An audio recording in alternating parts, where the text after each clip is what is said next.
Right, I apologise for the unorthodox surroundings. I'm not in my bedroom, that's right. I'm on holiday in Spain at the minute, but I've got commitments, so what happens, I've got to do it. Right, today I'm going to be predicting the Euro quarterfinals, including all of the best teams and England, so that's really exciting. Now in the last round I didn't manage to do a video sadly, but I did put them in the community tab and I got Spain 4-1 dead on, and I got the Portugal penalties win against Slovenia dead on as well, so I did alright. I also predicted Switzerland to beat Italy, and although I did say that Austria and Belgium would go through, and that didn't happen, so I've had fleeting success, you could say, with the last round, but you know what? I'm going to get all four of them dead on this time. I've got a good feeling. So we've got 4 great ties, and I'm going to be predicting them. Alright, so the first match, which is on today, Germany against Spain. Now, it's a bit of a shame really that these two teams are meeting so early in the competition, because, well, they're by far the 2 strongest teams in it, and also like the teams that have shown the most consistency throughout the tournament, who are the only 2 in my opinion who've been great the whole way through. The only 2 teams who really have shown the winning mentality that you'd expect from a champion, which is why I expect neither of them to end up winning. Now Spain obviously play the best football in the competition. They're the most exciting team to watch, although Spain's issues at points have been the goal scoring, and you've got Alvaro Morata as a lead striker, it's never going to work, but the midfield defence that they've got is by far probably the best in the tournament, at least in performance. I mean, Marc Cucurella, how is that guy doing so well? It's unbelievable. But Germany, of course, do have the home advantage, and of course their match against Denmark, they had to ride that up at points. Denmark had spells, but overall their quality just shined through. But the oppositions that Germany have faced, I don't know if they've properly been tested so far throughout the competition, because, I mean, they smashed up Scotland, but that's Scotland, you know what I mean? Hungary weren't much of a test. Switzerland, the only real test they had, they drew the game, and then of course Denmark was difficult for them as well. Spain have pretty much not had too much competition, like we know how bad Italy are now, so again, this will be a very interesting game for spectacle. I think Spain will dominate the first half of this game. I think pretty much the first hour Spain will dominate, and they will only have 1 goal unfortunately to show for it through Pedro. Although I think late on in the game, someone like Fulkrug will equalise for Germany.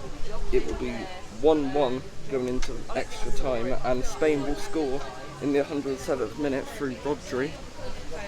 But then somehow Germany will find a way back into it. Well, I think Germany will get the victory against the Spanish on penalties. I think the experience and the home advantage of Germany will favour them in a penalty shootout, and I think Germany, despite being the weaker team throughout the 120 minutes, will end up winning in the end.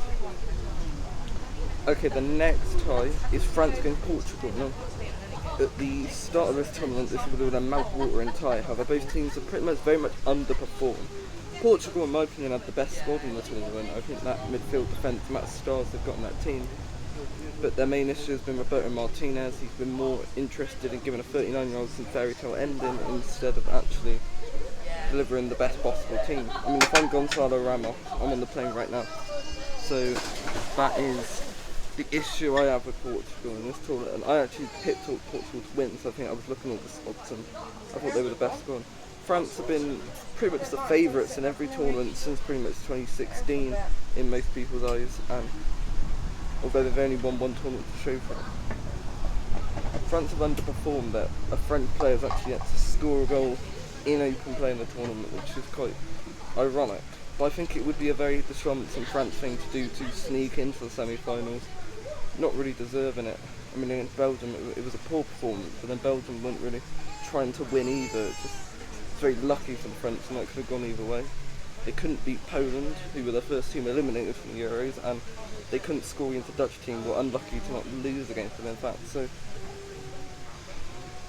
But then Portugal, really their run has not been as good as you'd think either. Like, I know they beat Turkey, who are in the quarters, but that game, scoreline didn't tell the full story there. Needed last minute to beat the Czechs and lost to Georgia, of course, although that was sort of dead rubber, if anything. So I think that France will nick this 1-0 in the 86th minute in what will be a pretty mediocre tie, all in all. Okay, now to the runners-up side of the bracket. I'm sorry that whoever gets through to final this side, is just, you're not winning it either. Okay, we've got England against Switzerland. Gareth Southgate might be the world's luckiest man. You should ask him the lottery numbers, because how he got past Slovakia with the tactics he was showing, it was like he was openly trying to sabotage the team, and it just turned out that Jude Bellingham, brilliant, in a few seconds managed to somehow propel England into extra time. Southgate seems to be the only person in the country who doesn't see that his team, his 11s are not working, and just changing one defensive midfielder doesn't make a big change. Although the rumour is that Southgate could be playing a back five in this game with Bukayo Saka left wing back, because there's something we love about Southgate more than his bad lineups. It's his playing players out of position to get everyone in, which is definitely not a mistake of the golden generation that he's just perpetuating. Switzerland have been one of the more impressive teams. I think they're always kind of there and about in every tournament, but you never really expect them to go very far, but they have a very realistic chance of not even making the semi-finals or to the final. You see a world where it could happen. The front three in Switzerland is very impressive. There's a lot of pace in there, and I think this kind of unorthodox, poor put together back line of England will struggle against this pacey, exciting team. I think they have a better system. I think they're more controlled than England, but then England obviously have the better players and the players who produce moments.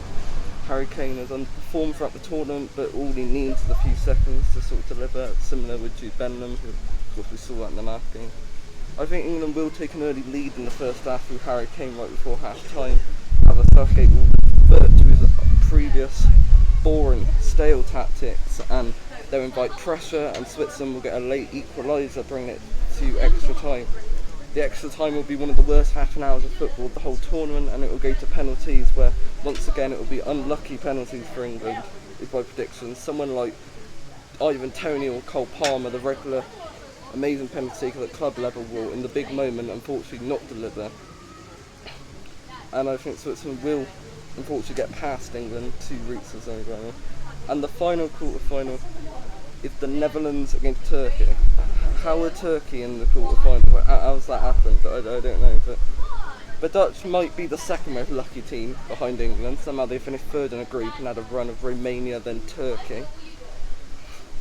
But Turkey did impress against Austria. It was one of the most exciting games in the round, a very underrated match. And I think Turkey have a very well done system, and they don't really have any stars, but it's good team chemistry. The Dutch have struggled defensively throughout the tournament, and without Frankie de Jong they maybe don't have that bright spark, although they do have absolute quality. Cody Gakpo on the left has been absolutely on fire throughout the tournament, and Xavi Simons has been really exciting as well. Memphis, the less said the better, but they've got Wout Weghorst as the trump card. I think Turkey will make it difficult for the Dutch, but I think it will end 1-1 with Gakpo getting yet another goal for the Dutch, and it will go to extra time, but the power of the Dutch and the Turkey won't be able to hold on forever, and it will end 2-1 to the Netherlands. So in my opinion, on one half we'll have a Germany-France semi-final with a Switzerland-Netherlands semi-final on the other half. That's my prediction. I'm hoping I'm wrong, to be totally honest. I hope that, if anything, I want it to go the other way. I like the four teams I've said are going out more, so let's hope I'm wrong. Let's hope I've jinxed it. So yeah, I'll see you lot soon in a few days.